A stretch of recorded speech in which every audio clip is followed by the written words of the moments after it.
Takes you higher, I will forever be intertwined with you. Where the sun never goes down and time has slowed down. Would it be too crazy if we decided to stay forever? Decided to stay forever. Forever.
Sun never goes down and time has slowed down. Would it be too crazy if we decided to stay forever? Decided to stay forever. Forever.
Panelist? Yes, I would. Okay, before I start, I have a small poem, very short poem. Roses are red, violets are blue. My name is Moon, and I'm the moderator too. I can't believe in order to buy bread that I have to queue. Enough about me. Let me introduce the panelists like I'm supposed to. Alright, first of all, thank you again everyone for joining us today's session. I hope everyone is fine. For those who are watching on our live stream on YouTube, sit back and enjoy the show. If you have any other questions, do type it down and we will address your questions at the end of the session. Alright, without further ado, let me introduce you to the panelists. First of all, we have Jane, the Vice President of Nottingham Malaysia Student Association. Hello Jane, how are you? Hi, I'm good. Hey, very good. Next, we have Kushino Yakin, my very own close friend from UKM. Kushi, are you there?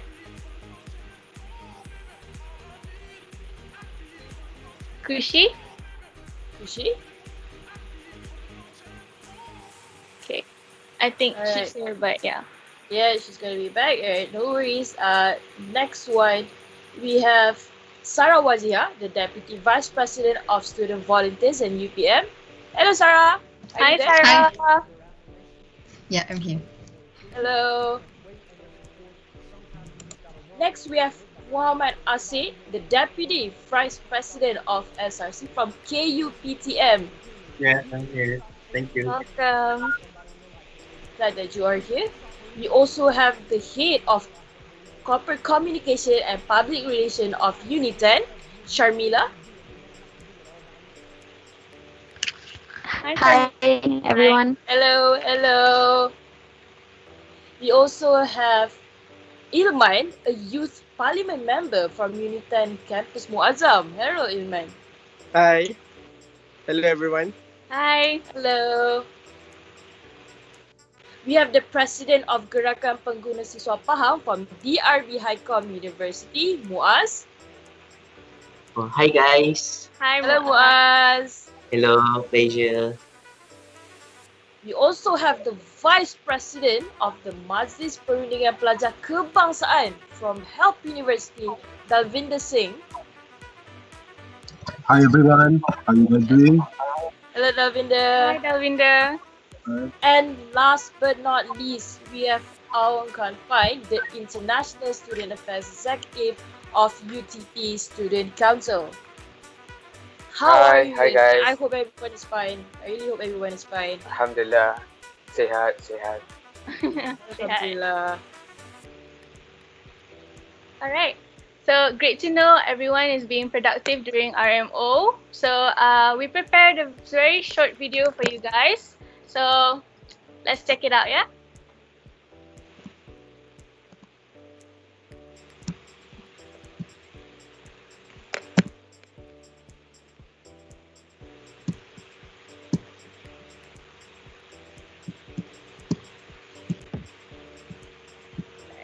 Wondering about social distancing?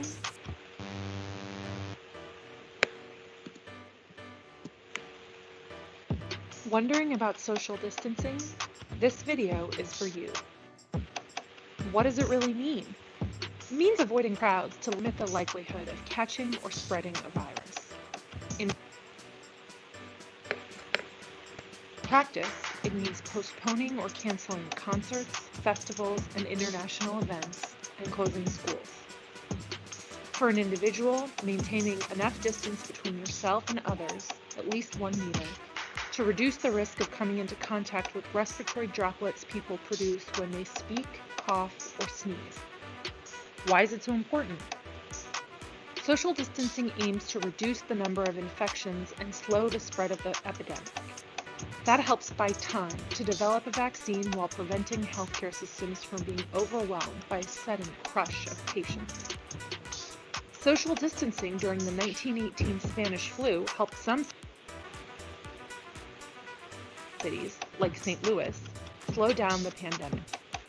2 days after detecting its first cases, St. Louis closed schools, playgrounds, libraries, courtrooms, and churches, and banned public gatherings of more than 20 people.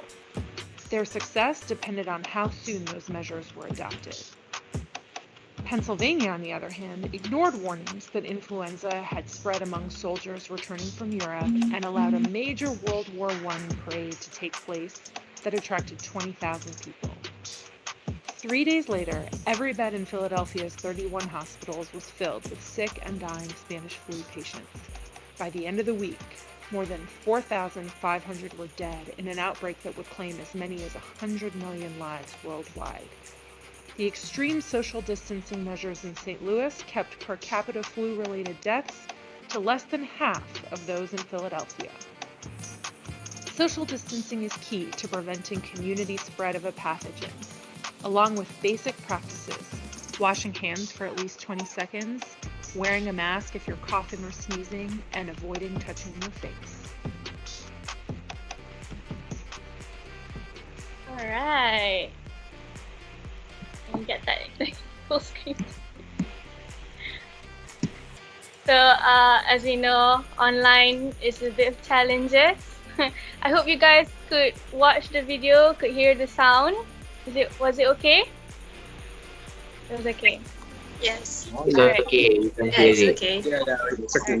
Okay, so that was very interesting and informative, and I think all of us actually already know what is social distancing, but we would just like to bring it up to light again because some of us might be going to work soon, even our staff tomorrow they'll be going to work. So just to keep everybody in mind how important social distancing is.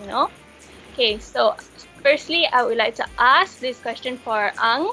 How has MCO affected your student life? From my point of view, it affects everything actually. Our student life, our parents' situation, a lot of things affected. So in general, yes, the most important thing is like the people who are doing like daily jobs and stuff like that, they have most of the problems. So can you hear me? Yeah. Yes, we can hear you. Okay. So yeah, from my point of view, I hope this pandemic gonna be over soon, so that the people in all over the world can do a lot of things like they used to do, like as normal. So yeah. Okay, thank you. Thank you for sharing that, Ang. And Sarah, how are you holding up as a student? How has MCO affected your lifestyle? Hi. So Hi. for me, actually, MCO has been very hard. At first, for my university, some of the college, we were forced to go back home. So I actually wanted to stay and help out the students that cannot go back, but I had to go home. And then at home, we cannot really conduct the online classes because most of our classmates, they still don't have any laptops because, not everyone can afford a laptop yet. Yeah. So it is really difficult. Some of my friends even extended their semester. Oh. Yeah. Okay, thank you for So I sharing. think MCO, yes. Yeah. So does it mean that right now you're not doing online classes, or how? We're doing online classes, but for those who cannot join, some They of them extend their semester or they personally tell our lecturers. Oh, okay, I understand. All right, thank you. See, we wouldn't have expected that some universities would go through something like that. And next, representing Pekan Pahang, Muaz, I would also like to ask you, how is MCO treating you? So far, for me, the MCO is treating me quite well because maybe I have such a good internet connection, but that's not that good. It's just that it's a new environment where I get to engage with people through online, and there's a lot of program that had been planned for the whole 2020 that had been held. For example, the Harvard Model Examination, and for example, the program that are supposed to, the Hari Raya celebration. So it's impact me emotionally a little bit because we have been planned for like a long time. But Alhamdulillah, thanks goodness, we managed to cope it well by organizing event online. And so far for the activities, I cannot engage with people obviously because of the social distancing. I cannot engage with people like at close distance. But thanks goodness, everything goes online and in line with IR 4.0. Thank you, Muaz. Yes, So it means that your university is used to implementing things online, and you also have a good internet connection, so you can, join things easy lah. Yeah. Okay. Yes, sorry. Okay. Alright, guys. So actually, we received feedback that 99% of the survey takers believe that MCO is effective in handling this pandemic. But 26% of them defied MCO. With that, we found out that almost 20,000 people has caught defying MCO. In your opinion, why do they defy MCO? If I could ask Asif. Asif? Hello, Asif?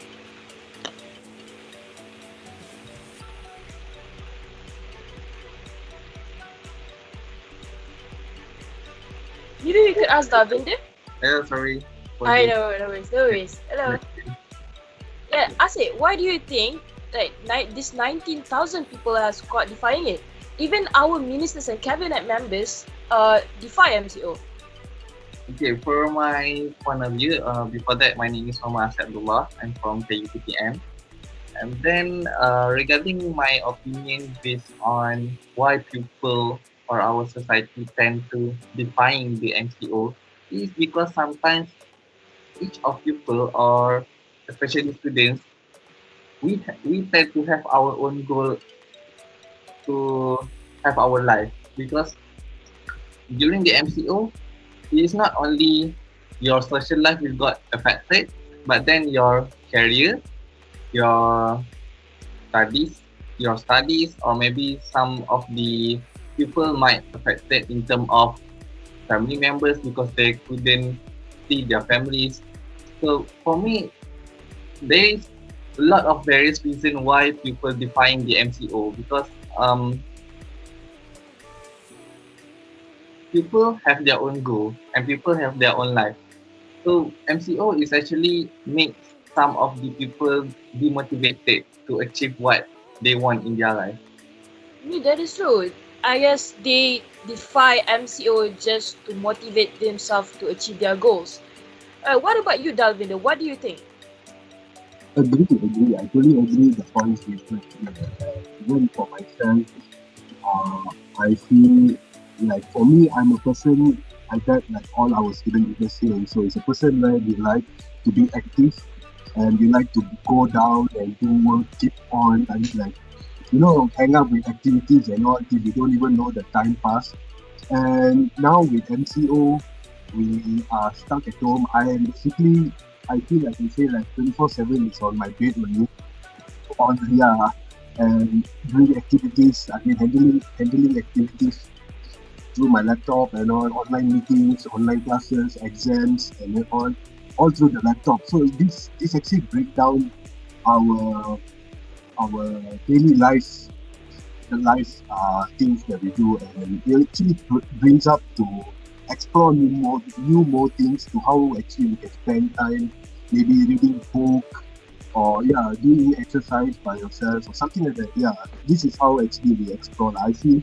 But there is reasons on why people defy MCO, and I feel that just because it's breaking their life cycle, they feel uncomfortable, and we humans are uncomfortable to change. That's for me. Yeah, that is true. I can't even stay at home for 1 hour. Exactly. I can imagine staying a few months. Oh.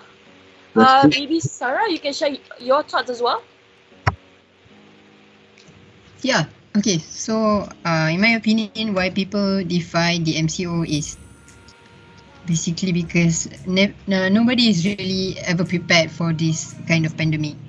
That's the first thing. And some people, they don't even have savings for them to survive. Okay, yeah, because that's the main point for me. People are not prepared. That's why they're just kind of shocked with this new normal. So they just tend to defy them. I guess the MCO taught us to be prepared now. Very nice way. Very well put. Kushi, what about you? What do you think? Why do people defy MCO? Yeah, actually, good afternoon, everyone. My name is Kushi. I'm from UKM. So for me, I think why people defy MCO is, I agree with the answer given by Davindran. Is it? This now? Dalvinder. Yeah. When the students in university, our activity, we are not only learning, we are also doing project, we are doing activities, we are doing anything like activities like carnival and so on. When the MCO is operating, when the MCO order is given by the government, it's really hard for students, for a student and for other people to transform their lifestyle from a busy lifestyle during early in the morning and until the night we are working. But when the MCO started, we just stay in our home from morning until night. So actually, it's very hard for certain of us to adapt in this current new normal. So that's my opinion. Yeah, that is true. We're going so fast right now, right? Yeah, that's true. Okay. So from the survey we took, 88% of them agreed that MCO has affected their daily lives, and getting locked at home can definitely throw your mental health down the drain. So can I ask Ang and then Sharmila, can you share some ideas on how to stay mentally healthy during these trying times? Ang? Shamila, you want to go first or? Ang, you can go first. All right. Okay. Thank you.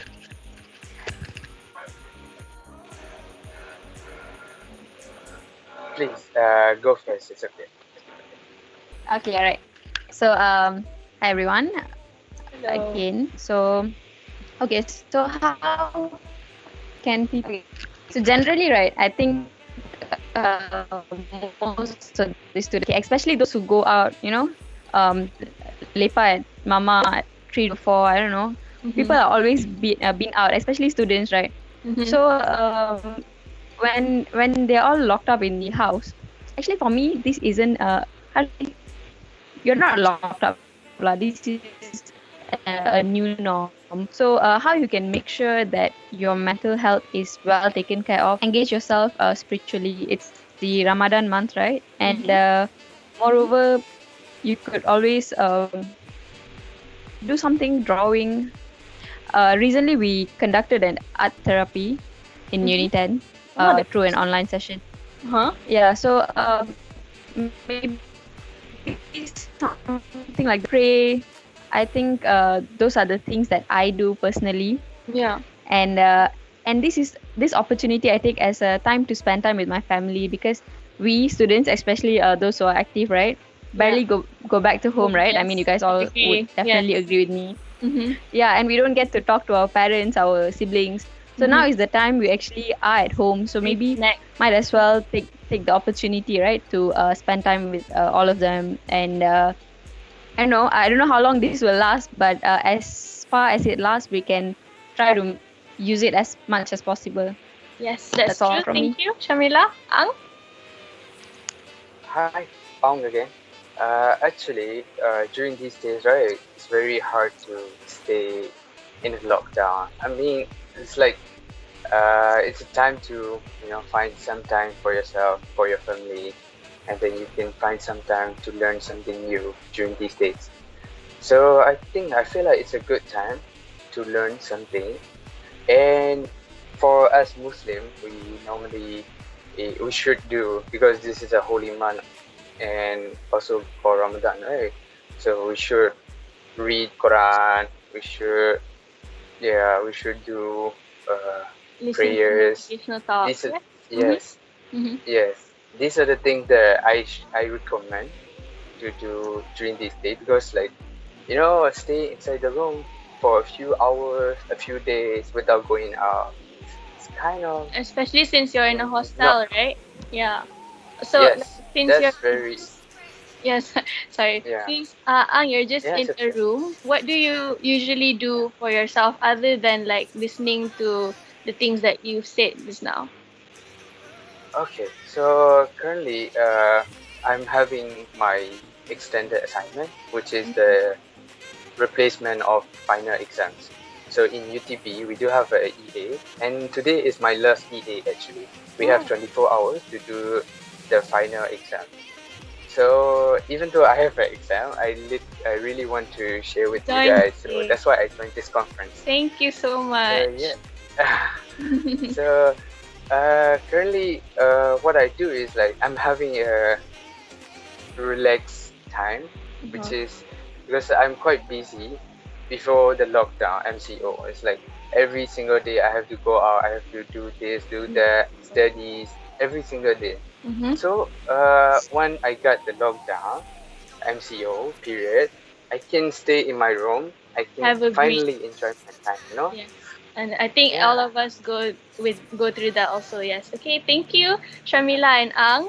So from Shamila, what she shared is that Uni 10 has art therapy. Our university also has something the same, but actually we have workout therapy.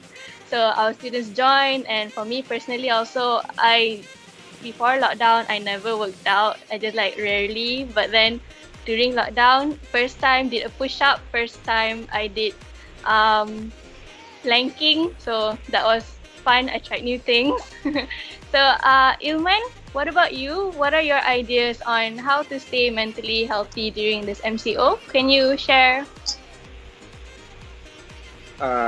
Okay, hello everyone. My name is Iman from Uni 10. So since COVID-19 is unprecedented, so we need to come up with contingency plan. I mean, we need to be different and explore new things online, because we know we are living in IR 4.0 era where we can just learn, search, and do something online. Such as this conference, instead of we having a mass gathering, so on, we can just do it online in our room, etc. So in my opinion, we need to explore new things and make sure we optimizing this time to keep our bond with our family. Yeah. So we can do activities such as playing games, cooking, and even do anything together. I'm very sure as a students, we were very busy back then in the university with the activities, especially for those who are student representative council, or even myself as a member of youth parliament. Really spend so much time in my home. So we need to use this time to Grab the opportunity, right? yeah, Yes. grab the opportunity Yes, I agree. with the family. Okay, thank you, Ilman. Also, I would like to hear from Jane. What have you done to maintain your mental health? Hi, I'm Jane from University of Nottingham. So being a student, I think maintaining mental health for me, it's more so Netflixing. I think watching movies and also working out at the same time, eating healthy.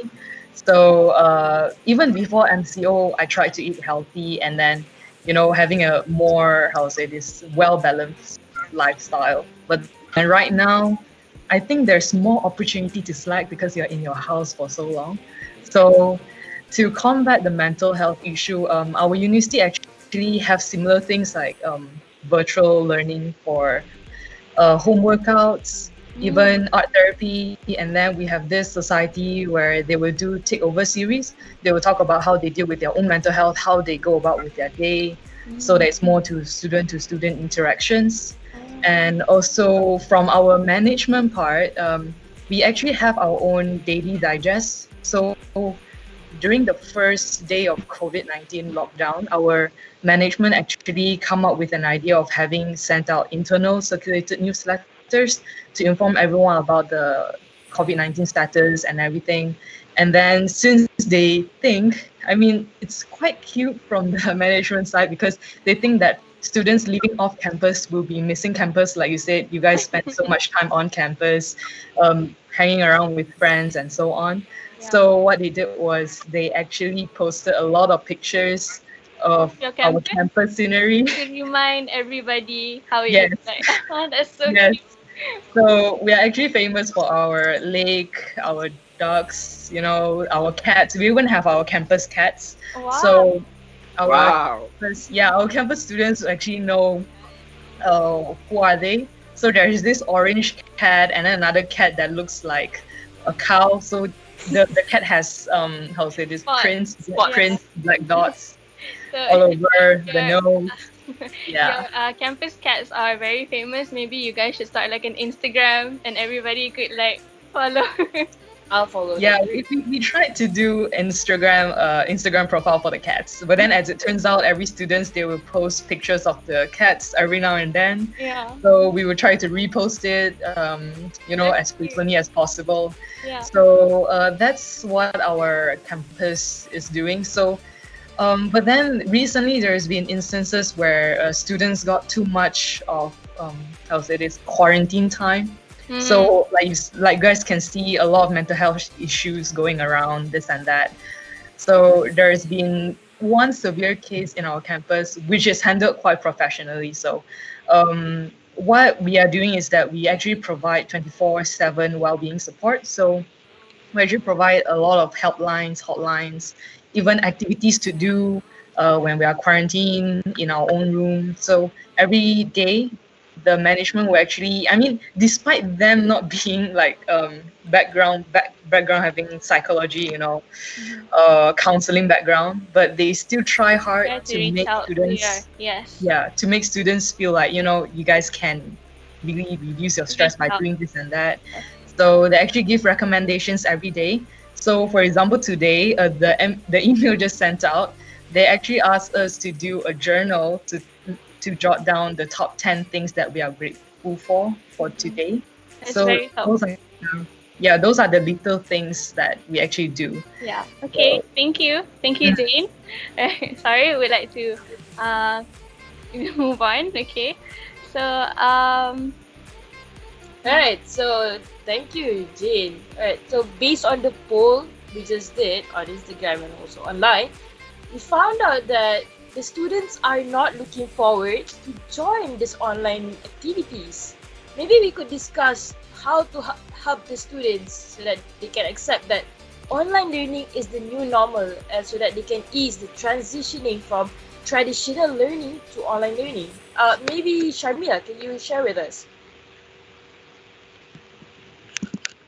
Okay, so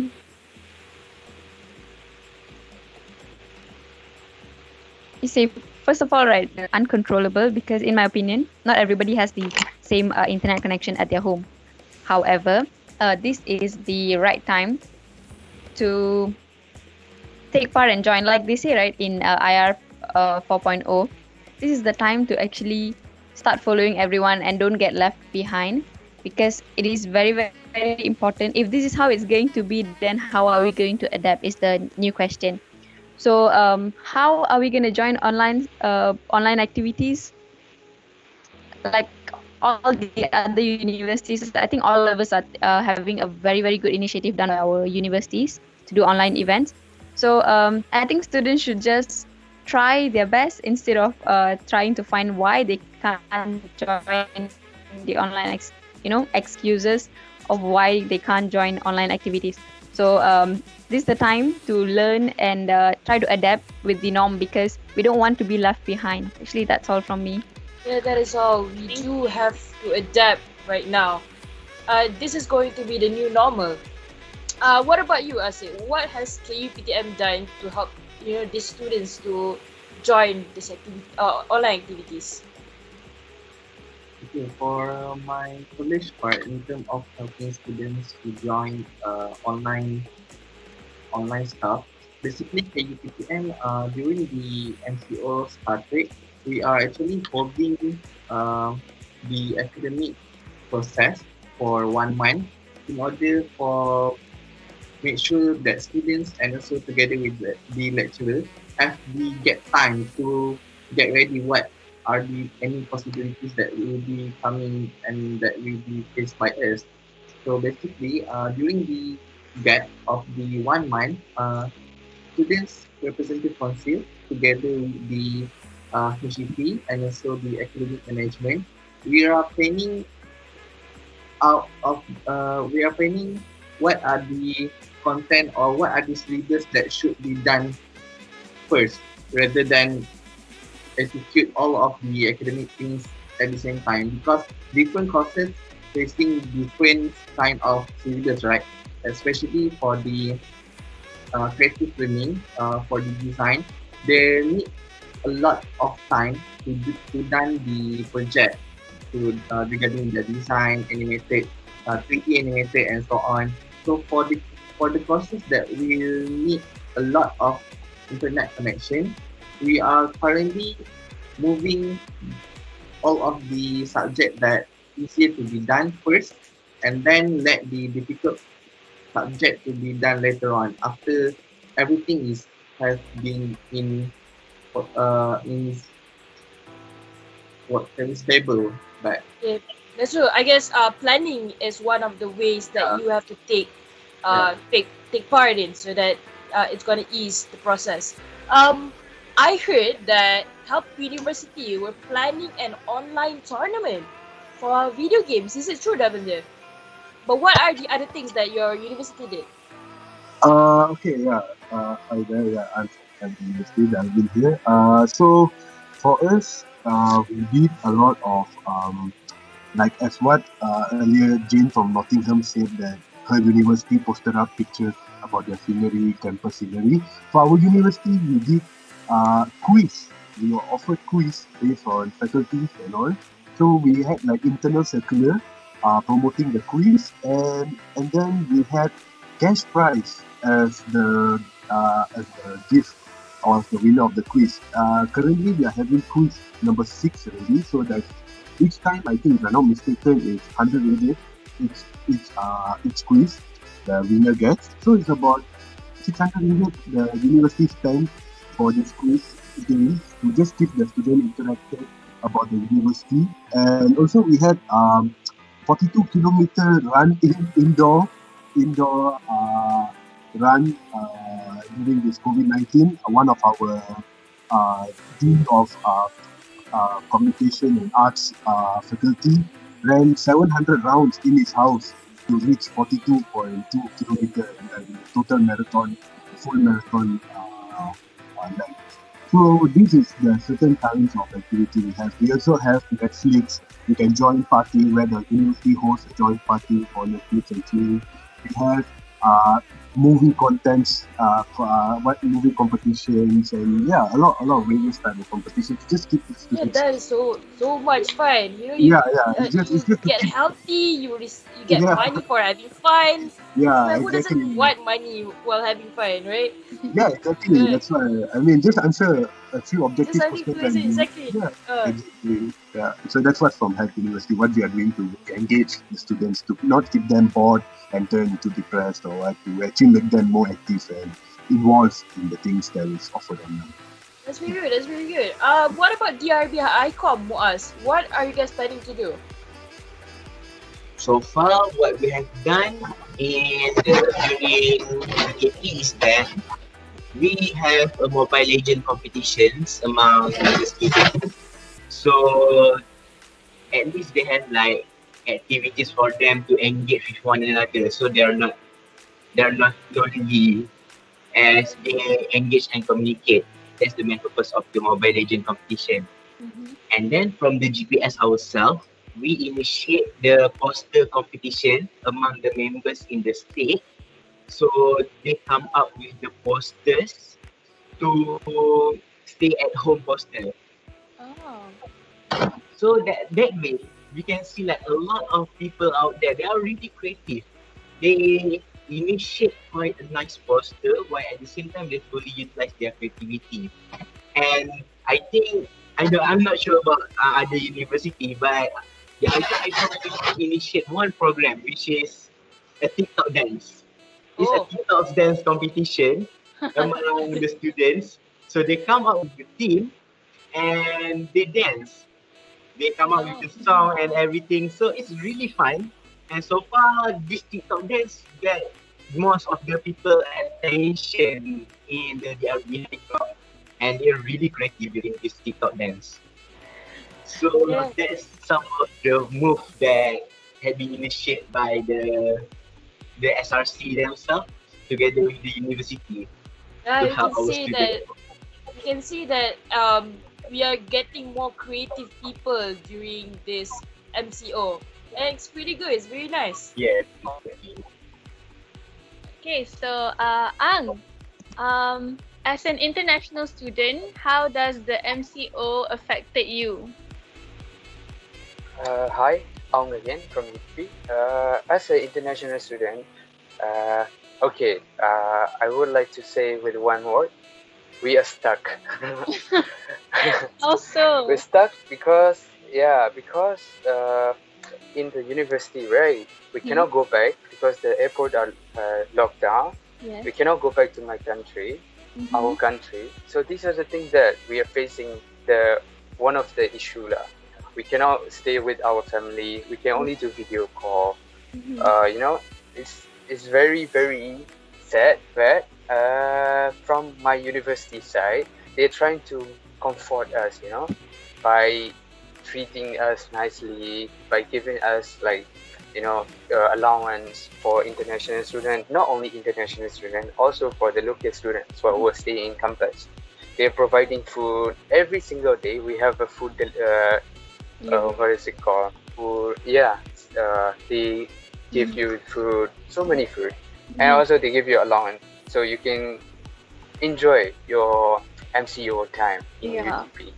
So the food they provide, is it like home cooked Malaysian food? Like, have you been getting nasi lemak, things like that, ayam masak merah, or how? What's that? Okay. I'm salivating, guys. So the thing is, the one that they provide the food is like a dry food, which is like cookies, nor rice powder, something like porridge, a lot of things like every single day. And then have your own twist on it. Okay. Yeah. Plus, you get 15 ringgit allowance for every single day, so that you can buy anything. Oh, that's very helpful. Yeah. Okay, thank you, Ang, for sharing. Like from our university side, also we have students at hostel. So our university, in collaboration with My Chef, they provided those pre-packed food, so the nasi goreng, things like that. So our students can just heat up and eat lah on the go. Okay. Thank you, Ang. Sure. So, Jane, I heard that a few of your student association members are international students. Are they okay? How is your university handling this?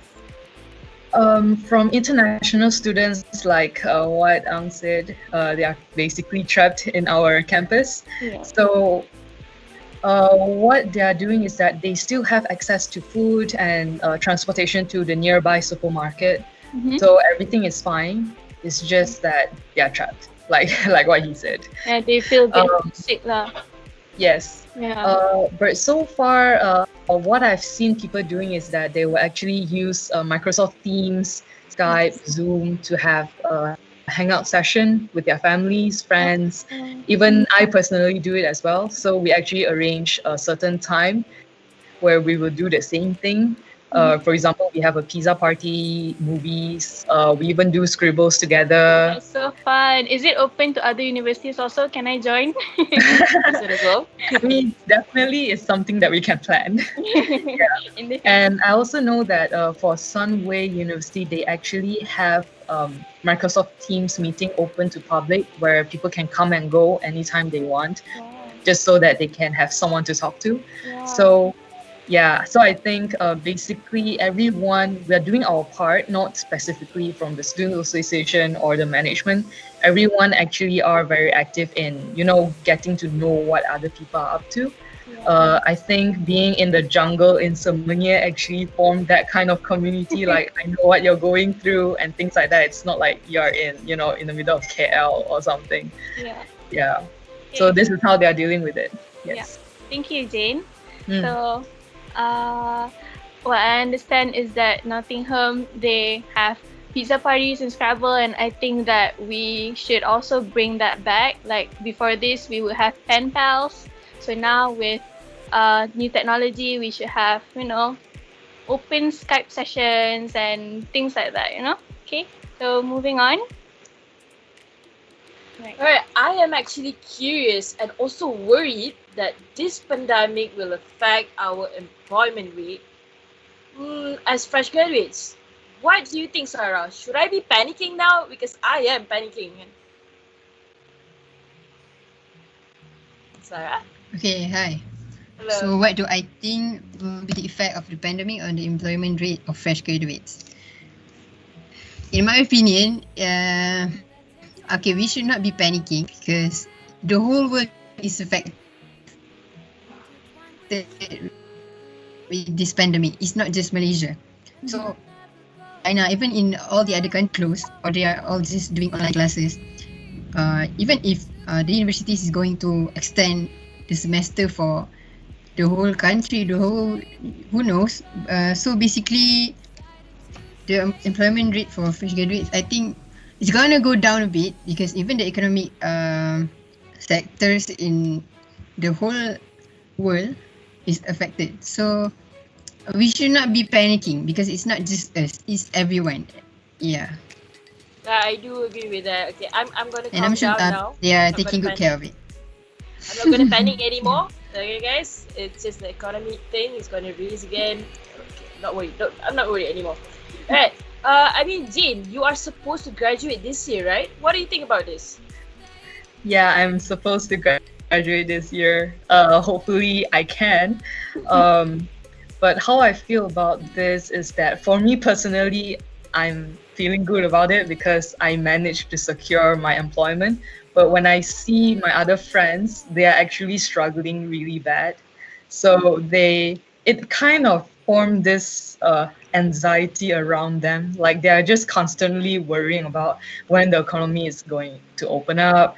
Is the company hiring, or are they going to close their hiring process until it's stable? All those things. So I think right now a lot of our students, they're actually venturing into more to social media platform businesses, or even engaging in activities such as giving trainings or talks over online virtual platforms. For example, Gary Vee, if you guys know. So it's like they're inspired to inspire other people, I think. So basically quite a lot of people, they started their own company or businesses, such as producing more of a product like accessories, peanut butter jam, things like that, homemade granolas. So they are more in tune with their entrepreneurial spirit rather than worrying about getting their internship positions, because I know quite a few people who secured internship positions, but sadly the company take it back because of the cost issue and things like that. So it's very sad to see all these things happening. So I think right now our students are getting used to the idea of maybe we will get unemployed, but it's not for long. It's not forever, but it's temporary. So we are trying to give them more opportunities. The management has been sending out emails about further education. So some students, they might not think about, going to the workforce so soon because of the pandemic. So there's quite a lot of scholarship offers about, on taking on masters and PhD, so that they can have something to do in the future. So that's what good. That's really, really great. We gotta help each other during this pandemic. We got to adapt during this pandemic as well. Maybe Sharmila, may I know your thoughts on this matter? Okay, first, I think Jane has covered most of the idea of it, but technically, the employment rate will definitely go very low. But like Sarah said earlier, we do not have to worry because we are not alone in this. So university has been really helping out a lot on letting us know that we are not alone. We still have support, and I think our friends are really doing. And most of us are actually going into entrepreneurial line, like what Jane has been saying. So we do have the Jane, sorry. So we have this Zoom meetings with CEO that we do every 2 weeks once. Wow. So we have this personal from CEOs telling us like what you do not have to be afraid of. So one of the things that CEO of Shopee, he said the other day was to not be afraid when you're doing your best. Just go ahead, do it. If you're good at what you're doing, then you will automatically get employed. Yes. Yeah. So do not be worried. Let's do our best, and it's okay. We have to wait a little longer. We will get jobs for sure. That is true. That is true. We just gotta wait down, and let it die down. We are all in this together. Like what High School Musical song. Yes, exactly. Okay, so based on the poll, 83% of them agree that due to this pandemic, we are a step closer in implementing Industry Revolution 4.0. But what about courses that require hands-on and practical classes like medicine and things like that? How can they adapt to IR 4.0? Can I ask this to Muaz since he is in the RB Highcom University and you guys are an automotive university, right? You guys require going to the workshop and working on cars. How are you guys going to adapt to IR 4.0 learning? Okay, to be honest, on this issue is quite an issue also at the RB Highcom as we are automotive. Yeah. But what do we do to overcome the situation is that we, for example, the drawing is one of the subject in engineering part, which is the mechatronic, something about drawing.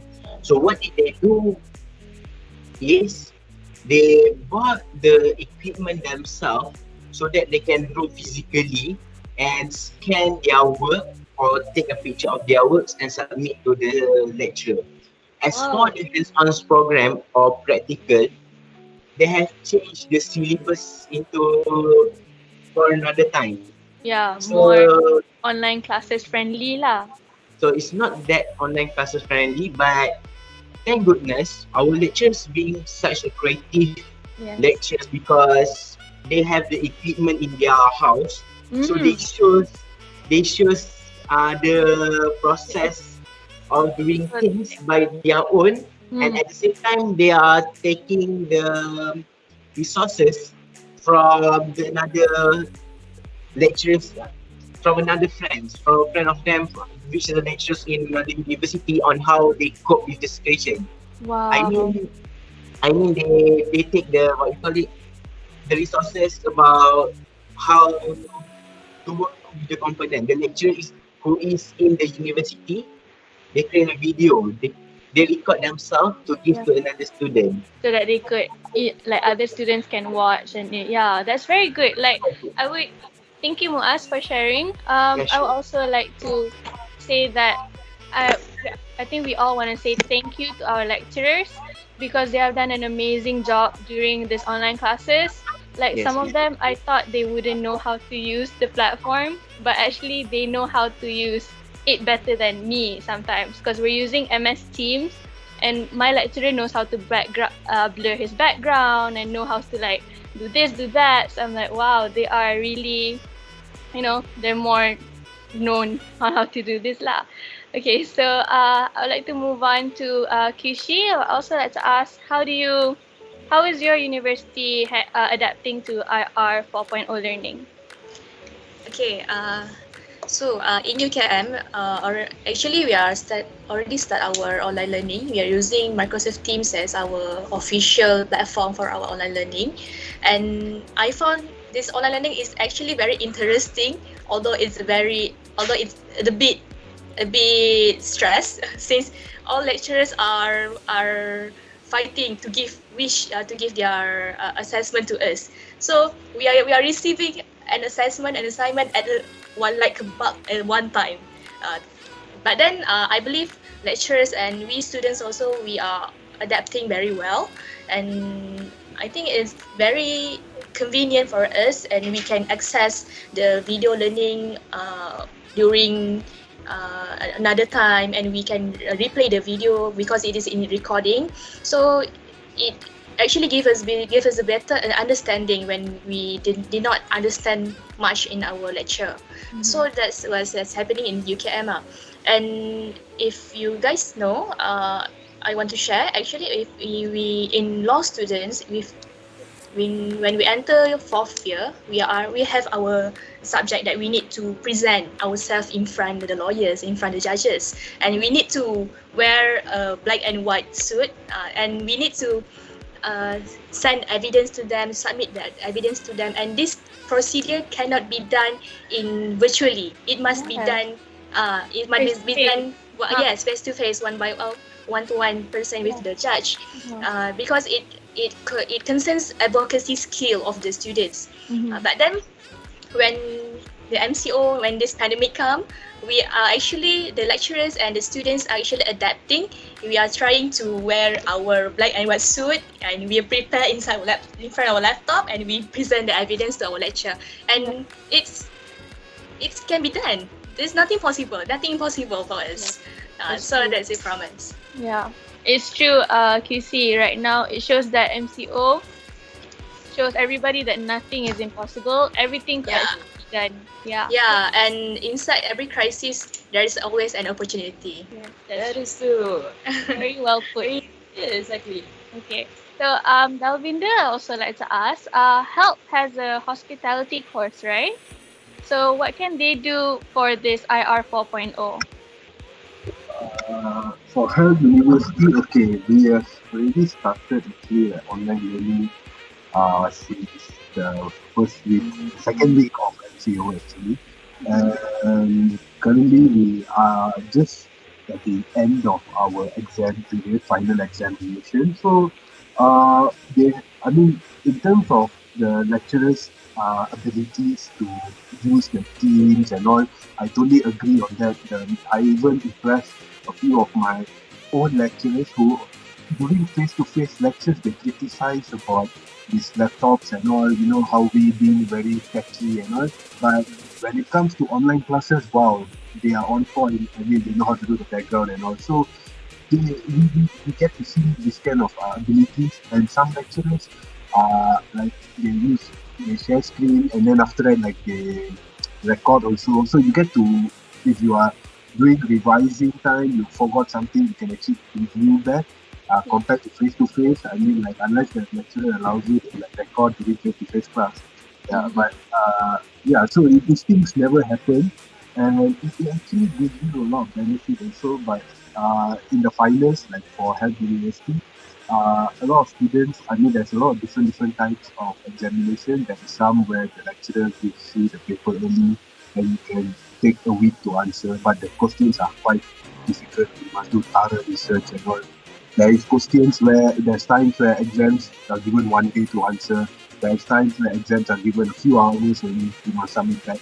And then there is times where when you submit time, there is lag, the system crash, and all these kind of things. But this is how we learn to actually be patient with the things that we actually have, and we try to actually adapt. So our lecturers in health university, sometimes they give a buffer time, half an hour buffer, an extra half an hour for you to sort out the submission of your examination, so that everyone does not traffic it all at one shot at 6 o'clock. You just say that's the submission time.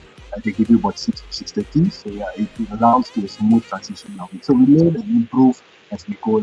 So that's the very important thing. I feel that's what HELP has been doing from day one. Thank you. Okay, thank you.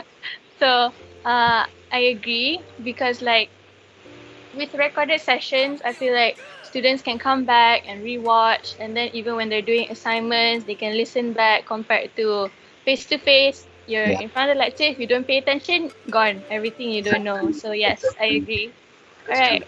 So moving on to the okay. All right.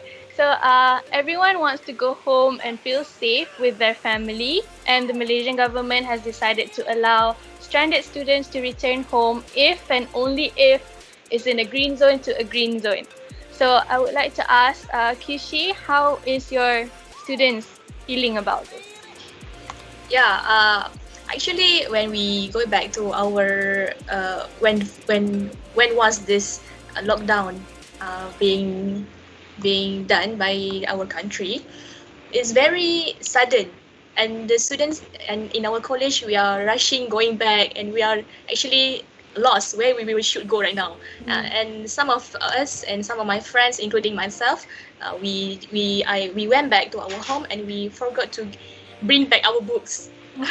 We forgot to bring back our Materials. yes, our reading materials, and I find it's a bit difficult for us to adapt this online classes without our reference, without our reference book. And if the government give us this opportunity to went back to our university, I think the students in UKM will be happy if we can go back. And recently, UKM also have done. The government also has sent our student that's stranded in our college to their hometown, and I think only left some red zone students at UKM, which located at which their hometown located at Sabah, at Sri Petaling, and so on. And most of them have been safely going back to their family, went back to their family. Alhamdulillah, that's good to hear. Yeah, Alhamdulillah. Okay, thank you, Kishi. So, KUPTM Asik, how are your university doing? Because I know that Kuala Lumpur is mostly red zone, right? Is there any movement on your part? Yeah, for KUPTN, in terms of students, actually today we are already sent some of the students who are from green zone to green zone to make sure that they will be going back home for Hari Raya Idul Fitri. And then for me, I guess every law and every procedure that has been implemented by the government have their own specific positive or negative impact in terms of to make sure that we achieve the stability in this pandemic. But then we have to remember that even we have the feelings that me as a student I want to going back to my home. But then you need to remember the effect or the conscience that you will be bringing to the rest of your friends or maybe family members, because he knows that you are currently affected or you might not be affected right now, but when you came to the red zone, you got affected suddenly. So it's very dangerous for you. And if you got affected, it's not only bring the danger to yourself only, you will bring effect to the other person. So as for KUPTM, at the first stage during the start of the RMO, we just focusing more on enhancing food supplies to the students before sending them to their home. And right now, when we are proceed with the PMPO, currently we are choosing and planning to send some of the students there who is stuck at the college to get back to their home before Hari Raya Idul Fitri. Okay, thank you, Asik, for sharing. I also heard there was one university, they sent their students home because they were been quarantined for 6 weeks, and they were confident that the students are okay. But then when the students went back, turns out they had COVID, but they didn't show symptoms. So that was a problem for the university. I hope the university is okay and the students are well and there will be no more new cases. But it's just scary to think that even though you're inside, you're in quarantine, but you could still get it. We just don't know. No? Alright. So I would also like to ask this question to Ang. How is UTP handling? Moving your students, are they allowed to go back? Hi. Actually, in UTP, currently we allow students to go back to the state which are like already green zone. And from the point of view to UTP, our university and the government, it's very risky to accept this kind of thing, because when you allow to go them on the way, there are a lot of things could happen. Like you could get COVID, or you don't know what's gonna happen. There are a lot of risky challenges, like a lot of things you might face. So that's why even though they are trying to let them go back, but from the point of view, like the good side is very good, because they can go back to their place. They can spend time with their family. So this is what all the international students are hoping for, most of the international students. So Alhamdulillah, they got the very, very lucky chances to meet with their parents and stuff like this. And UTP also update that how many students they already arrived their home safely. Even like there are some of my friends who are from Sabah and Sarawak, they quite scared to go back, because like when they reach to the Sabah Sarawak, they have to do the test, like the COVID test. Yeah, the swab test. So yeah, the test. So they are really, really scared, you know. Yeah, just in case they come up positive. I understand. Yeah. Yes. Yeah. Okay. Thank you, Ang, for these are sharing. the things that- Okay. All right. Thank you. So, lastly, I'd like to ask Sarah, how is UPM handling your students? Are they moving around also? Sorry? Is your university also sending green zone to green zone, or are you guys in a red zone? Okay, yeah, actually, UPM has already sent about 4 since the start of the pandemic. We already collected their data where they want to go back. So we're just waiting for the green light from the government that says student can go back. So we are really well prepared to send them back home, and they really have high hopes for us to send them back. And when we finally did, they're very happy and thankful. Oh, that's great. And once they arrive home, most of them uploaded a picture with a paper saying thank you UPM, thank you MPP. Yeah. So we don't feel tired after seeing all those nice comments. No, that's great. Okay, thank you. So a lot of good measurements has been taken from different universities. We know that all students around Malaysia, they'd rather be at home. They must be scared to be in this situation. And I'm glad that, our government took the necessary precautions to send them back. Right, thank you everybody. Moving on. And we can all agree that this pandemic has brought us IPTA and IPTS together. Even 80% of the audience member agrees that with that too. Other than bringing us together, this pandemic could also narrow the digital divide. What are your thoughts, Suman? Okay, about the digital divide, we are currently in the IR 4.0 phase. So in the urban area, we have no problem. I guess we have much facilities and so on. But for the rural area, I think it will increase the gap if we don't focus on the rural area. Because as we know, in education, in economy, the economy digital have been the new driver for our development. So we need to focus more on the rural area also to improve their facilities, to ensure that the gap between the rural and the urban in the digital economy not too big. That is true. We have to now, this is the time to improve the facilities in the rural areas so that we can narrow the digital divide. Do you agree with that, Dalvinder, or do you have any other thoughts? I totally agree with it. I feel that it's not only about the facilities, also the awareness of how we could implement how the rural people could learn and use these facilities, upgrades with the connectivity, high broadband connectivity and stuff like that. So they could learn on how actually they can make use of it in terms of maybe farming or maybe fishing or predicting the weather and these kind of things, all these small things, and they could even increase their standards of life at the end of the day. So it is a very important digital phase in our life currently. Yep. Yes, I do agree. Maybe Jane, you could add your thoughts.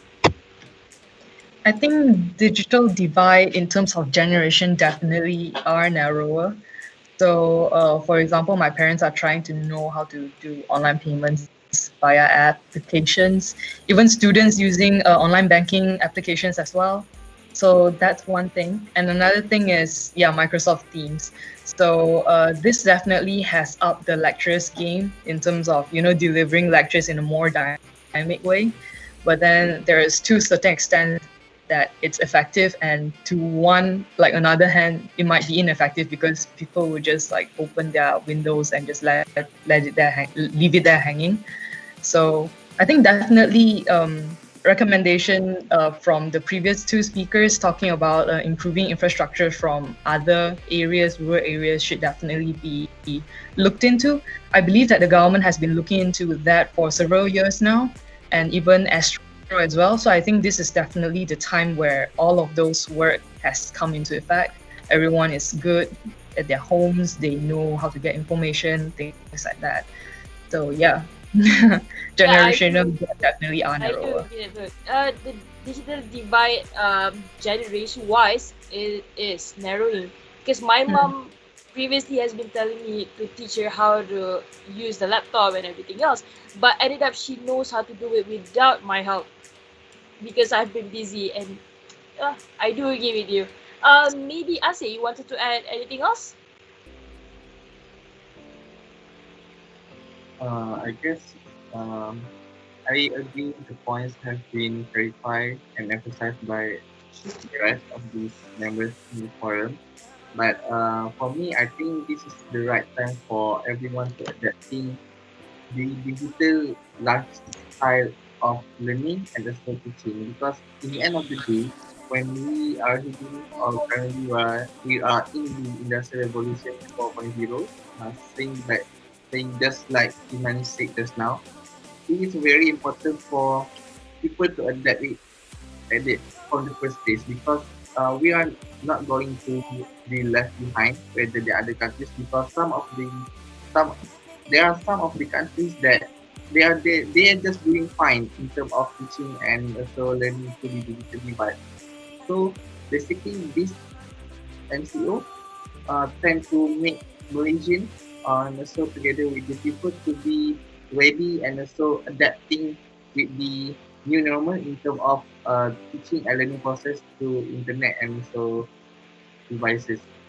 Yes, that is true. Everyone has to adapt in order to narrow the digital divide.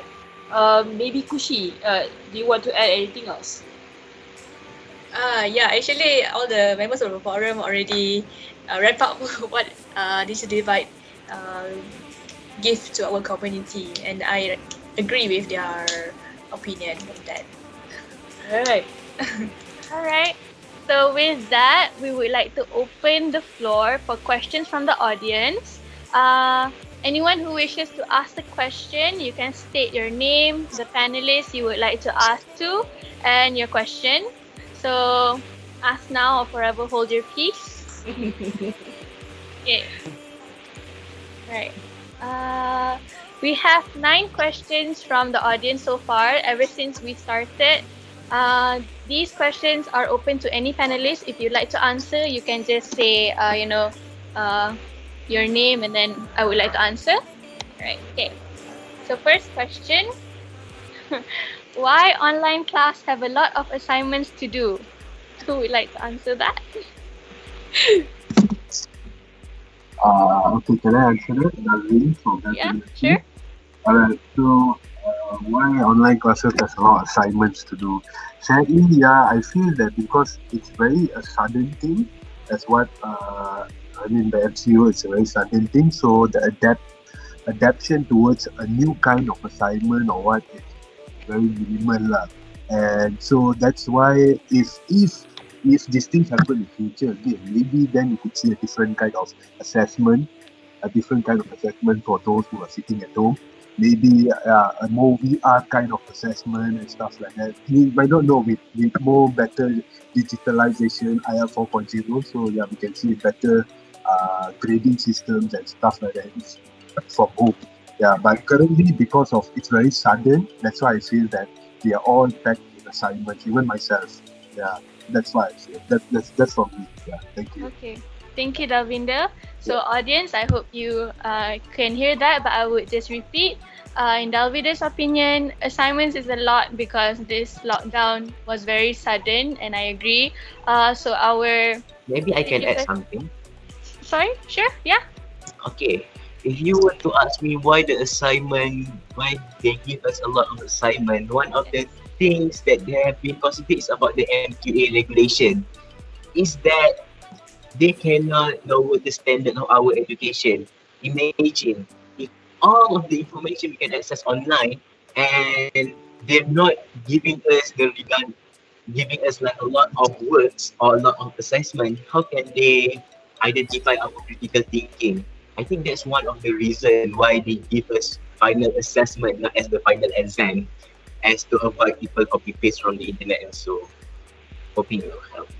True. Okay, thank you, Muaz. And Jane, you would like to answer also?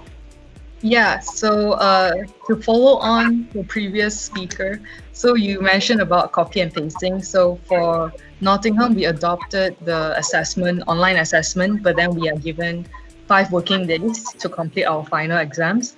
So it was given the impression that our marking scheme and standards are definitely higher, even though we can copy and paste different answers, but there's definitely a system called Turnitin to test the plagiarize rate.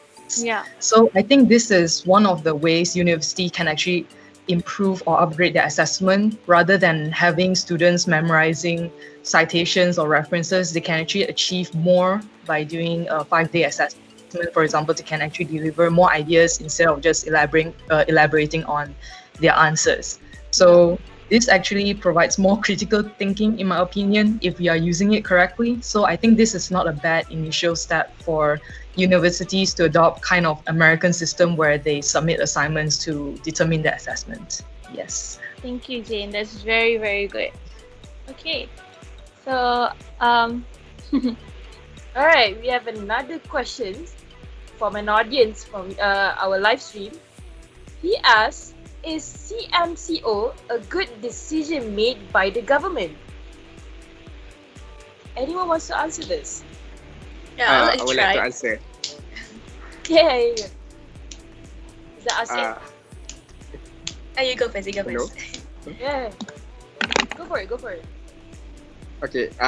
Hello, my name is Iman. So, for me, in my opinion, the government made the right decision for doing the MCO, or we call it PKP, because as we know, before the MCO was introduced, based on basic reproductive number, a person can infect and transmit the disease around 3 to 4 people, and it will spread across the country. So once we have introduced the MCO for 4 phase, I think we are entering the 5th phase now. So we had decreased the rate into 0.7 rate, which is a person can only transmit the disease into 0.7%, less than 1. I think we don't have less than 1%. So basically we had break the chain and flattening the curve. So I think the government made the right decision to introduce the MCO. Yeah, it is true. MCO is a good way to combating this virus. But what about CMCO? Or we call it PKPB. B. Yes, PKPB. PKKB, yes. Right. in my opinion, that the control MCO is a very good decision made by the government, since when we observe from the first and second until the third the MCO done by the government, we are sitting, we students or we people, we are sitting in our home, we are just playing our part, sitting at home, working from home, and so on. However, when while our frontliners is already working from day to 2 nights during all the third phase of MCO, and we are just staying at home. We are playing our part, but not so actively playing our part. But then when the control MCO is introduced by the government, it is a time for us to play our best, our part, and to help the government and to flatten the curve. And we also should adapt the new normal to practice social distancing and to sanitize our hand usually, and to wear masks when it is needed. So I think the CMCO is very good decision by the government, and I believe the government already take many considerations to come into this very hard decision. And so it is the time for us to play our part. So that's my opinion.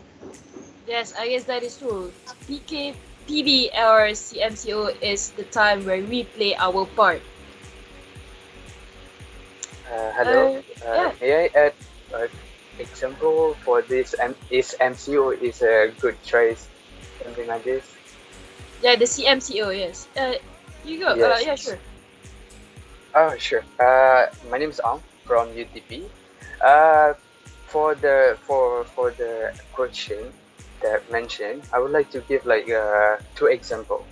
For one example is like, can you imagine like you are putting the stick on the table, a lot of stick, like or like pointing upward, and then you try to release the ping pong ball on the top of them.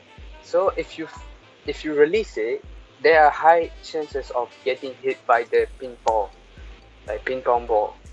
But once the MCO is like trying to do like, or trying to how can I say, trying to remove the like gathering, and then they're trying to like a little bit spread a bit, like 1 meter each.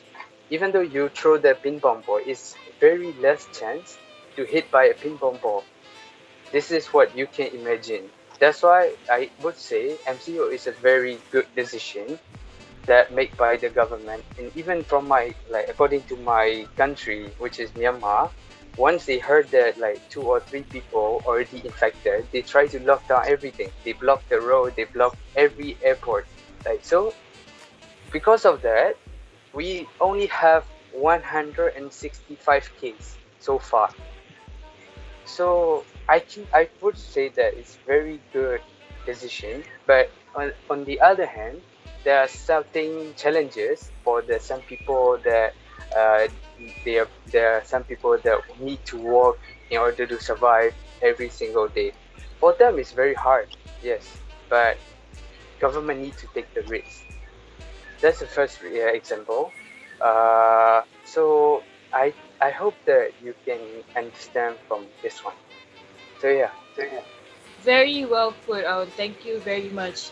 I think we can all agree with that. Yes. So next question. Do you guys think we as Malaysia are ready for Industry Revolution 4.0?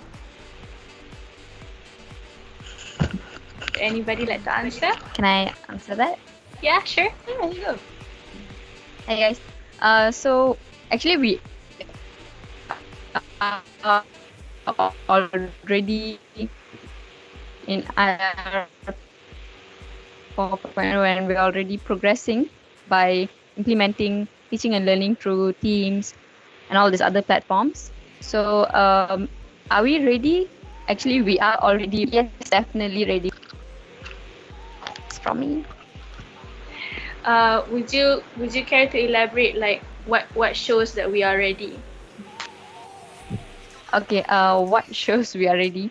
So like I said earlier, we already implementing, adapting. So not only teaching and learning, people are already working from home, using digital devices.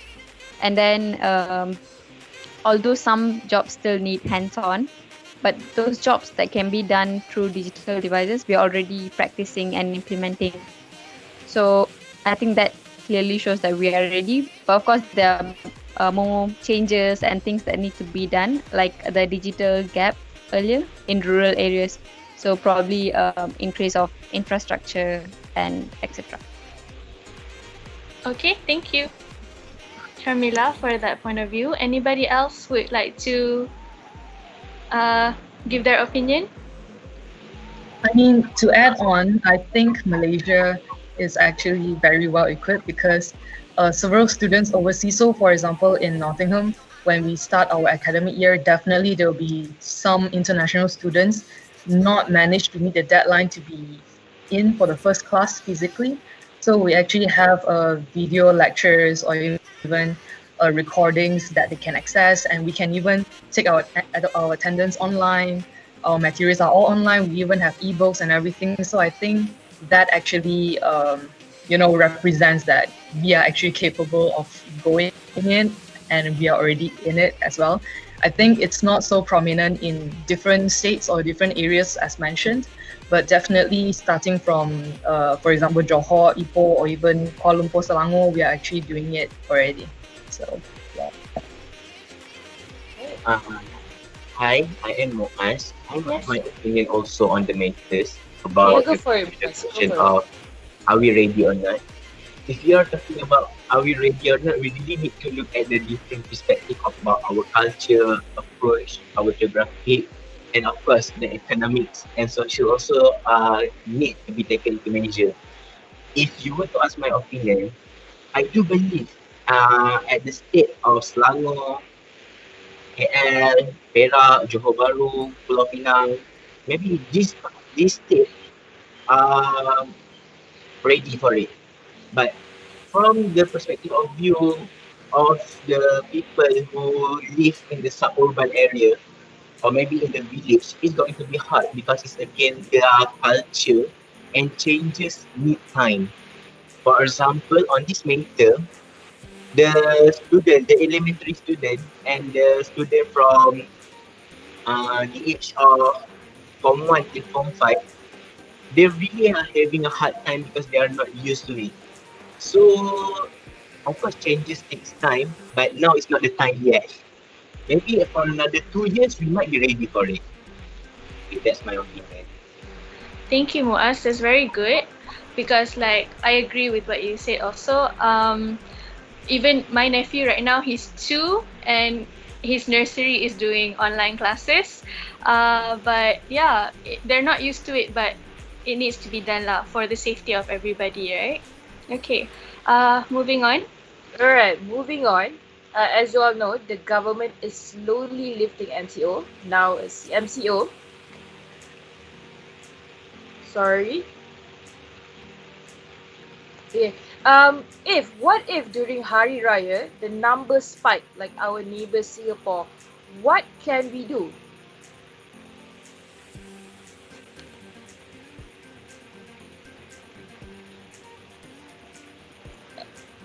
Sorry, can you repeat that again? Sorry, let me just repeat that. As we know that the government is lifting MCO, and what if during Hari Raya celebration, our numbers spike like our neighbour Singapore? What can we do?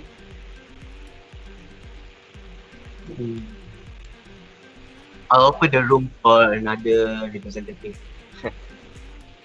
This is quite a big question for me. Quite a big question. Yeah. But thank you, MSU. This question was from you. It's a very good question.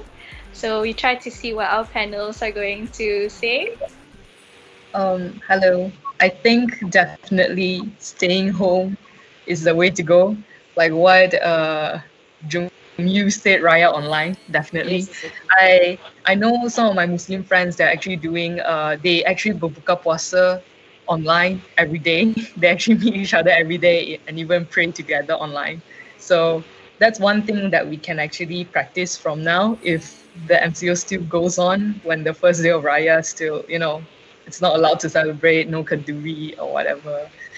I mean, it's quite sad, but we need to play our part to, make sure that everyone is safe, not even just yourself, but for the people who are, less fortunate, OKUs, older people, young ones, they are more susceptible to this kind of virus. So definitely, this time around, we need to put we need to put us into a selfless kind of situation here, like not putting so much focus on what you want, but rather what's best for other people. That's my opinion. That's very good. Thank you. Anyone else would like to try and answer?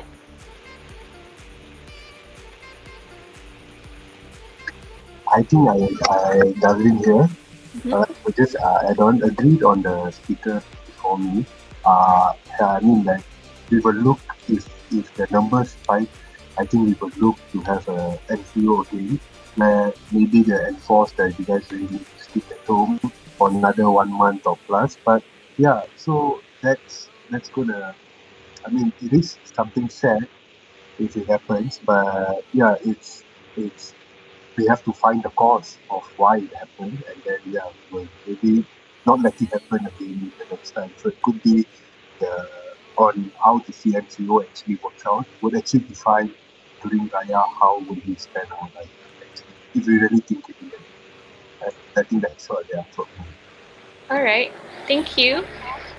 So what I would like to sum up is from Jane. She said, even right now, her friends are praying online and buka puasa online. So just because it's Hari Raya, that doesn't mean that we can't do the same thing, because it's not completely eradicated, and we must, take precautionary measures to make sure that it doesn't spike up again, because if it does spike up again, like Dalvinda said, we might have to MCO all over again. So, just remember to social distance. Right, thank you guys. Now moving on. So starting from now, our question's going to be a bit heavier, so I hope you guys are prepared. Just a warning. All right, so is it economy or life more important? Can you please elaborate on your answer? I think this is in the terms of PKPB, since malls are starting to open up, people are starting to be on the road more. So anybody would like to? I would like to answer. Yes. So since the government is implementing the CMCO or PKPB, so the objective of CMCO is actually to balance between the economic needs and our safety. So I believe in this period between 4th, I think the government starts the CMCO until the 12th May. It's like a trial time for us to test. Is it okay for us to proceed with the economic activities or not? So I believe if we keep on practicing the social distancing, a good hygiene, wearing masks, and using hand sanitizer, I think we already break the change, and we are able to flatten the curve, and at the same time we can ensure our economy doing well. So I believe the economy and the life is equally important for our country and for ourselves. All right, thank you, Ilman. Anyone else would also like to add? It's a very good point also, Ilman. Thank you. Kushi's here. Yeah. Okay, in my opinion, when we talk about economic and health, it should run together. And for now, in Malaysians, we are receiving financial aid from the government. We should not expect for government to keep spoon feeding us, and without the economy proceed the economy. And we know during previously PKP, CMO, the economy is not going very well. Not everyone, and lockdown is not the same with everyone. Not everyone live in a very wealthy family, and not everyone not everyone have a secure job, and even though they are staying in home, they are still getting paid. There are certain groups are not even not even have money and not even have any savings for their during this MCO. So therefore, I think economically must going on to support our health and to support our safety. So that's from my point of view. That's very good, Kishi. Thank you. It reminded me of a quote that I saw going around. It says that we are not on the same boat, but we are all in the same storm. So yes, True. thank you. Okay. Very nice. All right, next question. All right, this question. This guy is having problems with understanding on how to send students back home. It says that there are students who wants to go home, but they do not understand the procedures set up by the government. Are you guys having the same problems, and how are you guys dealing with this problem? Okay, Kushi's here. Hey. Okay. In UKM, when the government announced the university students can go back to their home, so they will notify the KPT, Kementerian Pengajian Tinggi, and then the KPT will notify our HEP to set up the procedures need to be followed by the students. And I believe if you guys may slide at the KJPT's Instagram, they already post out some numbers for the students at public or private universities to call the bilik gerakan, the 24 hours bilik gerakan, and then and through their HEP they can call the numbers, and HEP will call the students following the schedule and following their zone, and then they will proceed the procedure lah. And I think in UKM, our HEP's department are doing it very well, and it's very structured procedure. So that's from UKM. Anyone else wants to? I do agree with that too. Sometimes we just have to do more research so that we can find the best solution. Okay, Sharmila here. Okay, Sharmila. Hi. Okay, so from Unit 10 as well. Actually, this is the main procedure. You have to, like what Sarah, right? Kushi. Okay, Kushi. You said, she said that you have to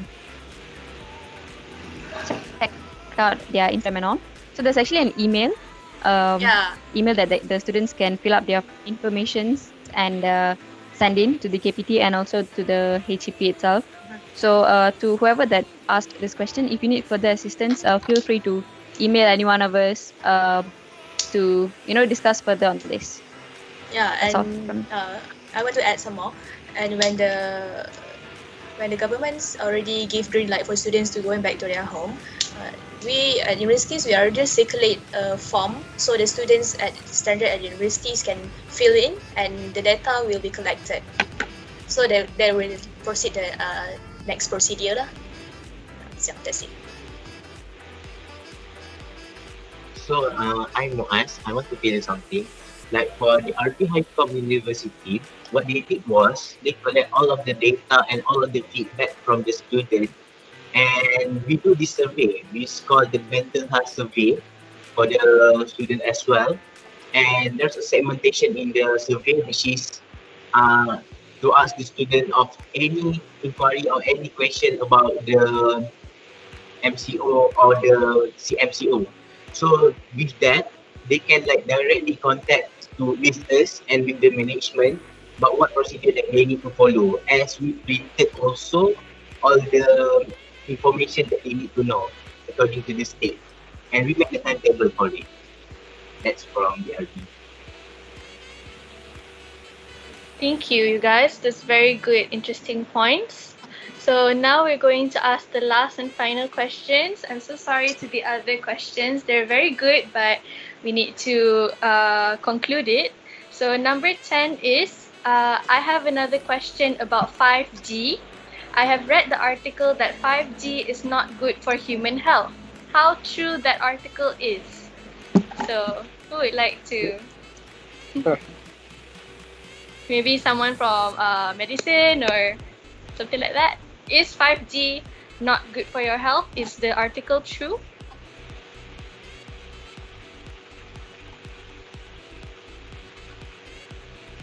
From UTP. Actually, I heard this kind of news regarding to like, is 5G causing the coronavirus? Is it 5G? Because of the 5G, the coronavirus spread to like more, like a lot. So this is one of the news that I've read.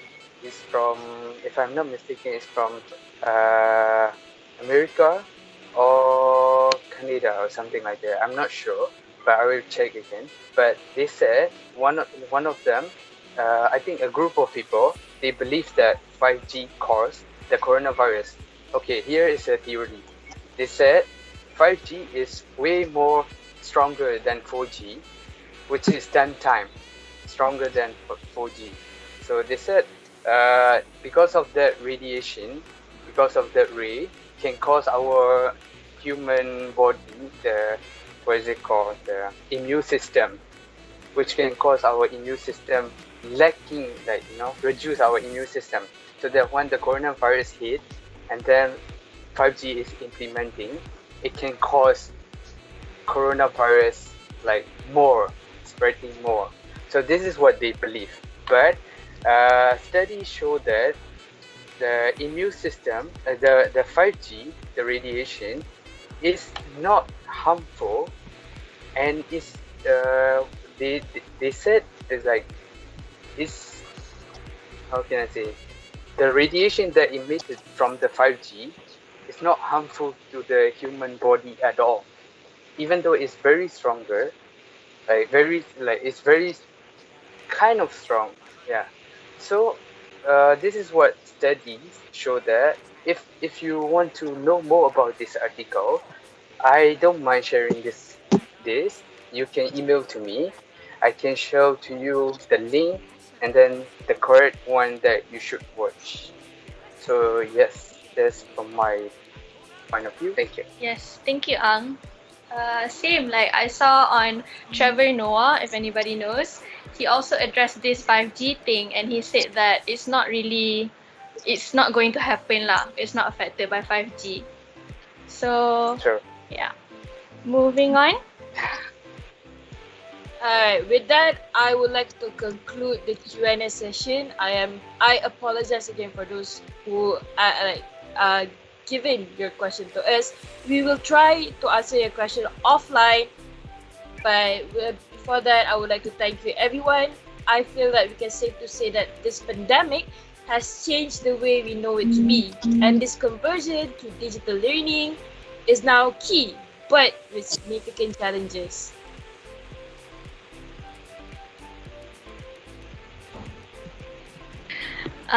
Yes, sorry. And digital divide and between universities has become more apparent, and we must address it soonest. We can also agree that student experience, internships, and employability has been drastically and negatively impacted, and we can't ignore the fact that online distance learning is the new normal.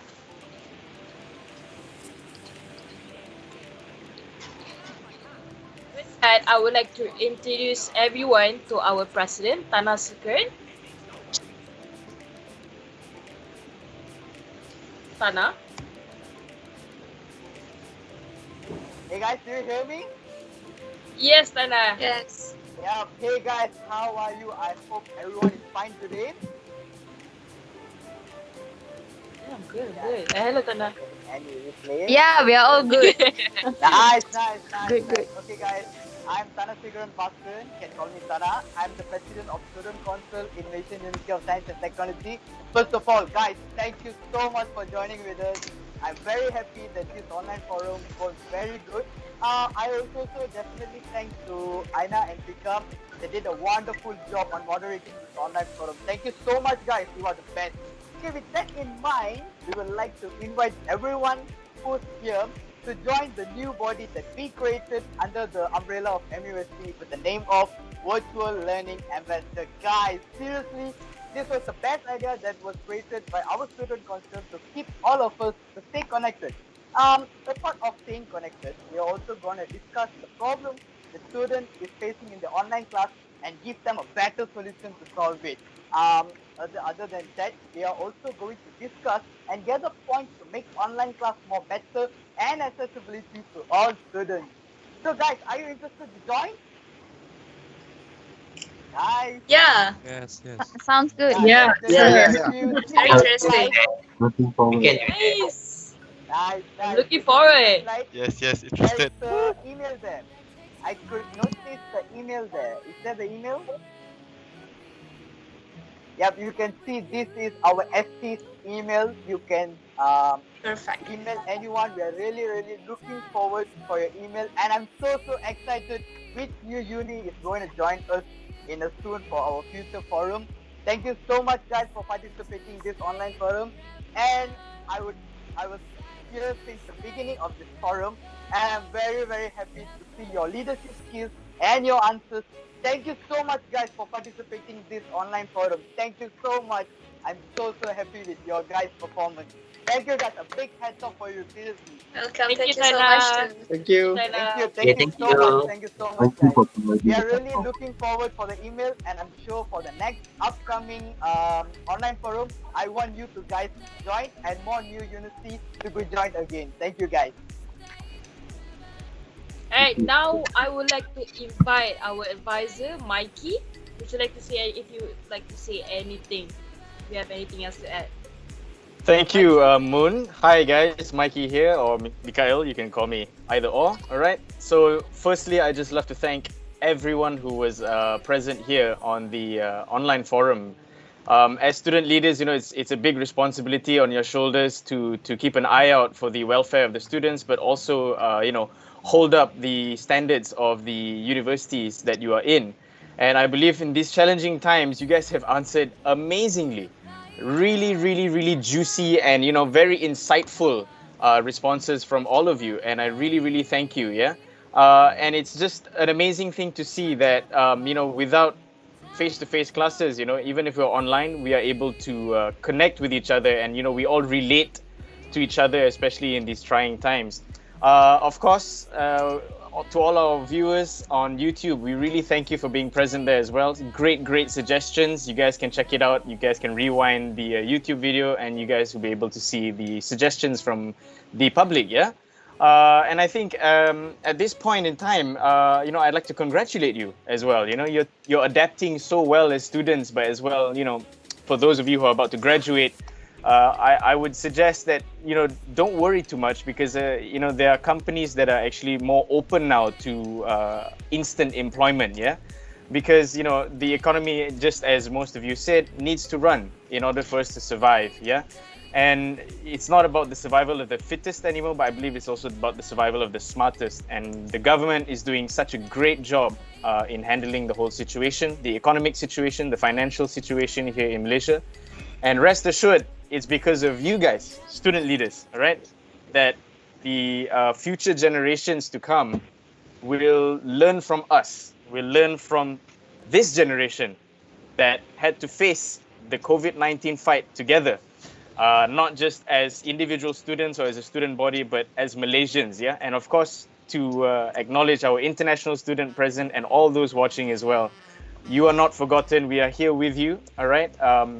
Stay safe wherever you are in the world. It's gonna get better, all right? We have to have high hopes. We have to stay positive. We have to be optimistic, but as well, we have to make the right decisions. We've got to make the right decisions. It's very crucial to make the right decisions. And as student leaders, you guys have done an excellent job looking out for your students in your respective universities. Thank you again. It's just we really appreciate it that you could be a part of this forum. And on behalf of my student council members and also Tana, we really appreciate that you've acknowledged our virtual learning ambassadors. It's going to be an amazing time as we connect more together, not just for those panelists here, but for other universities as well to join in. So spread the word. The time to rise up into IR 4.0 is here. It's now. It's happening. It's right in front of us. Don't miss the boat, right? We are in the same storm, but let's not miss that boat towards the future of Malaysian education system. towards the future of our employment, towards the future of our career. Yeah. If I may say, it's just an amazing time listening to all of you. I know it's hard being away from human life. We've been stuck in the houses for 6 weeks. We've been stuck in our dormitories for 6 weeks, coming up to 7 weeks soon. Of course, Ramadan Raya is looming, and I believe it's the best time to spend time with your families, quality time. Yeah, it's all about feeling the love of your family in your homes, wherever you are. And for those of you who are not at home, don't worry. We've got all the online platforms available. Yeah, and the government is doing such a good job trying to get those students home. I think there was one comment on the chat box. You wanted to hear my opinion. My opinion as an executive student affairs, it was very difficult in the beginning to try and get 100,000 students back home, respectively. And I believe that the HEP and UKM, really hats off to them. Really, really just doing such a good job. They've been up until 3-4 in the morning, making sure the buses move out. And they've not had a break since. So keep your hopes up for those of you who are still in your dormitories or in your hostels. You will be home soon. You will be reunited with families soon. And just stay hopeful. Yeah, stay hopeful, stay faithful. It's very important to know that the human race is doing well in fighting this virus. Yeah, and we hope and pray for a vaccine very soon. Medically, they are doing so well overseas, the medical team working on the vaccines. Our prayers and our hopes go out to them. And of course, to your universities as well, I'd like to thank all the universities who are doing such a good job in containing and controlling your students during the MCO. It played such an important part. Knowing that there were only 100,000 students stranded, and all of them who have been in quarantine, it takes a huge effort to just be locked in. But I encourage all the student leaders here today to engage more with your students. Come up with cool activities. I mean, I like the idea of a TikTok competition, a dance competition. There are apps like WeSing. That you can have an online chess competition. I'm not sure we're trying to do that as well. Esports is such a huge thing. I know students are into it. You don't have to admit it. Some of you here probably play PUBG more than I do. But it's really important to stay connected with your students and keep them motivated. The one thing that our lecturers have mentioned to us or given advice to us in MUST is that you shouldn't fear the virus. You should fear itself. And if you allow fear to take control of you during these trying times, it's not going to be very healthy. So I suggest that you motivate your students back in your respective universities. Get them going. If it's a 30-minute workout, if it's an art competition, anything that gets them going other than academics, you'll have the right balance in your student body. Yeah. Huge thanks again to Moon and Fika. Job well done moderating. To all the panelists, thank you so much for taking your time to answer our questions. We look forward to see you in the future, to working with you, to connecting with you. And of course, may we meet again, hopefully soon. May we meet again. All right. Thank you so much. That's all from me. Thank you, Mike. Thank you. All right. So, Moon, we can safe to say that was a great session. I had a great time. I hope everybody had a great time. Are you guys okay? Was it good? Yes. Very good. it was. Yes, it's great. I'm really having a good time with you guys. Thank Sure. Oh, you. that's great. That is It's good so to great.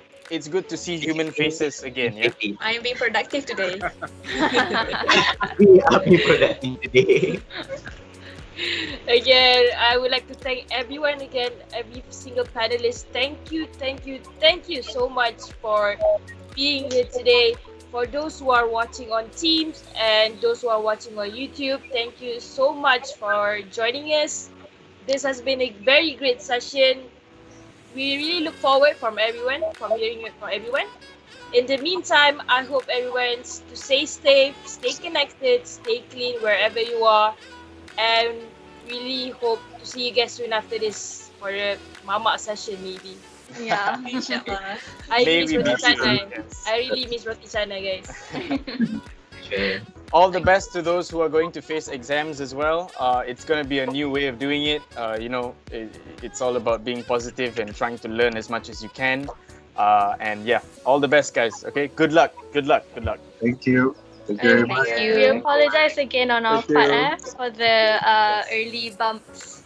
And thank you for your patience in the earlier part. Okay. Yeah. Email us, DM us, hit us up on Instagram, or you guys are connected by WhatsApp, I think, and it'll be cool to hear from you guys what's going on in your universities as well. All right? Yes. We hope to see you all soon. Right, sure. Absolutely. Take care. Thank you. Take care. Selamat Selamat Hari Raya. Take care, everyone. Selamat Hari Raya in advance.